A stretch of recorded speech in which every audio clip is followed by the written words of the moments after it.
Hey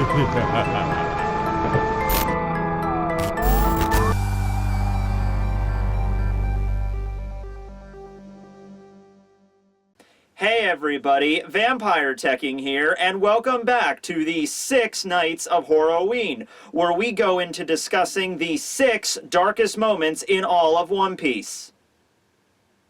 Is that good?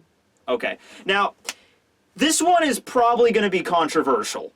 Okay, I'm reading the comments, I'm seeing it, I'm like, oh, well, where's Law's backstory? We gotta have Brooke, we gotta have Robin's, we gotta have Sanji's, where are all these Straw Hat backstories? We only have 3 nights left! This one's gonna be probably controversial, and to be fair, the #1 slot is also going to be very controversial, I can tell you that right now. But, number 2, I think everyone will agree on, but number 3 and number 1, I think it'll be controversial. Okay, so I'm just gonna come out and say it. My personal 3rd darkest moment in all of One Piece, the Dressrosa arc, because of the toys. Okay? Now, I think this is definitely something that just personally skeeves me out, alright? But let me go into my reasoning here. Okay. So, upon taking over the country of Dressrosa, Doflamingo employs Sugar into his little entourage, okay? And Sugar has the ability of the Hobby Hobby no Mi, also known as the OP Devil Fruit that has like 3 different kinds of abilities all thrown into one of which doesn't even have anything to do with the other 2. Like, okay, it has the ability to make its user like eternally young forever. Whatever age they were when they ate the fruit, they stay that age forever. Okay? And they also have the ability to change people and animals into toys. I'm like, okay, fine, that's okay. I understand that. It's kind of like staying a kid forever. So it's like, I'm gonna stay, I think Sugar stays perpetually 10 years old, and she's actually 22, but then, you know, she stays 10 because of her fruit's abilities, and then she can turn animals and living things into toys so she could play with. I'm like, okay, fine. But then it adds another ability, the ability that erases their existence from everybody's memory, whether or not they've been, you know, in contact with the fruit or Sugar at all. So, for instance, let's say that you have a happy family of 3. You have a mother, a father, and a child. Okay? And let's say the mother and the child stay on one island out in the middle of the freaking South Blue or whatever, but then the father decides to go and travel the seas of the Grand Line as a pirate or a marine or whatever the hell. And that father eventually makes it all the way to Dressrosa, runs into Sugar, I don't know, accidentally knocks over, you know, her basket of grapes or whatever, and she gets pissed and she turns you into a toy. Not only does the father get stuck in this toy body, completely subservient to Sugar, but his family that never even came in contact with Sugar to begin with, that are on the other side of the planet, poof, forget about his existence. Okay? It's a mix of the ironclad rule that Doflamingo has over Dressrosa, that it makes it dark because it's like they don't even know they're being manipulated in a sense.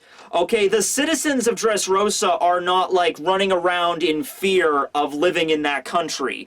They think everything's chill because of an after effect of Sugar's fruit. Whenever somebody speaks out or does something against the status quo and gets turned into a toy, whatever they did, you know, if they ran around the town being like, guys, Doflamingo's evil, you can't trust him, he gets poofed into a toy, everybody forgets about everything that dude just said, and forgets about the dude in question as well, and they just keep on living their lives. Okay? The messed up thing is that using this ability, Doflamingo has literally made children forget about their parents, and vice versa, has made wives forget about their husbands, and vice versa. He's literally removed entire sections of people's past from their minds. All right, like, you know, you have those fond childhood memories of maybe your parents, you know, teaching you how to ride a bike or something. All of that's gone. All of that is just immediately removed. Okay, and it's really particularly sad because they're still there.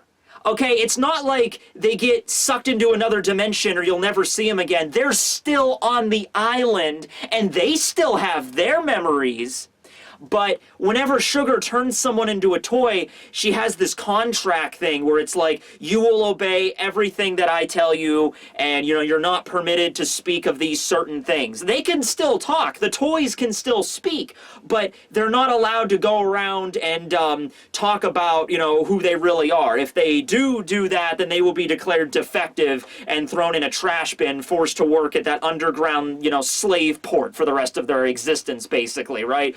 They don't have the capacity to fight back against Sugar. They can't do that. They can't, you know, as toys, rally together and go try to beat the crap out of Sugar. They can't do that. The effects of the Hobby no Mi simply will not allow them to do that. So the thing that really skeeves me out, though, on top of all of this, you know, Doflamingo manipulating the entire population of Dressrosa, thinking that their kind King Riku has now become a bloodthirsty monster that's starting to slaughter everybody. He made everybody think that. That's pretty dark to begin with, and he takes over the city and the entire island, but he doesn't take it over in the absolute kind of fascist way. He does it in a different way, where he manipulates the population's memories, kind of going back into like Attack on Titan territory right now with like the founding Titan and the king and everything.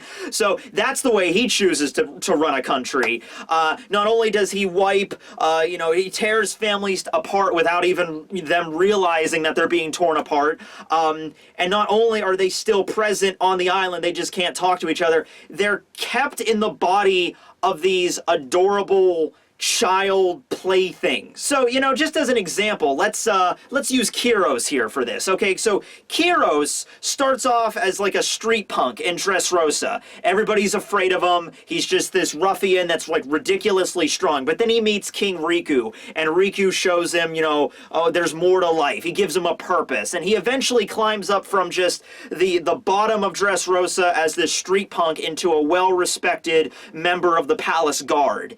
And it's like somebody that never thought he had worth in life, somebody that thought he never could have like a meaningful existence, found one. And he found his like emotions and his heart. And he met Scarlet, and they had a child together. They had this little girl, Rebecca, together. And he was a good dad, and he started to raise her, and he's like, he has a family, and everybody's happy. But then it all gets taken away from him, as well as his leg, but also just his life gets taken away from him. Something that you would think you could never take away. You know, like, you're raising a family, and hell, even if things go south, even if, like, your family was killed in some horrible accident, hey, at least at the end of the day, you have the memory of that. You can remember back on the happy times. But Doflamingo has the ability to even take those memories away. Not from Kiros himself. Kiros just gets stuck as a tin soldier, but he still remembers everything. But Rebecca, his only child, forgot his existence. That, and he has to live with that. He has to live going around, you know, seeing Rebecca there, but she doesn't know who he is. He has to live with that for, I think it's like a decade or so. It's a long time. He has to live with that. That is absolutely heartbreaking. That is heartbreaking, and just, it's, if you look at it from the perspective of, like, Doflamingo is getting a big jolly out of this, like, he's like, ha ha ha, I'm the ruler of the world, you know, like, he's that kind of douchebag. This is very dark, okay? This is very dark that he could do this kind of shit, and he just turns it all into, like, we are happy toys walking around town, happy, happy toys, the country of toys and passion, Dressrosa. And then, like, just a pool, a solid mass of pure darkness, both figuratively in the sense of families being ripped apart without them knowing, and literally in the terms of, like, the slave port that we mentioned earlier. This just pool of darkness exists right below the surface of Dressrosa. But yeah, that's my number 3 pick. I know it's really not something that a lot of you would have selected for this. Many of you probably have other, you know, things you would have put at number 3. All I can tell you is the same thing I said at the beginning. Like, there's so many dark moments. I had to have, like, my personal picks. But I, you know, welcome anybody to have other opinions in the comments below if you want to talk about what you would think as, you know, darker moments than this. I just think it, yeah, is personally something that really just, if you think about it too much, it just all the things, all the factors that went into this at Dressrosa, it's just absolutely heartbreaking and extremely dark. Yeah, and the cherry on the sundae is just the creepy toys, like, yeah. But anyway, hope you guys enjoyed, or didn't enjoy. It's the darkest moments. I wouldn't really like it if people enjoy, like, oh man, Tekking, I really enjoyed this video. Oh yeah, all those families just getting completely destroyed and wrecked and having their memories erased and the rule of Doflamingo. Oh yeah, I enjoyed this so much. Thank you for talking about this. I'm like, okay, buddy, just calm down. But yeah, have a good one.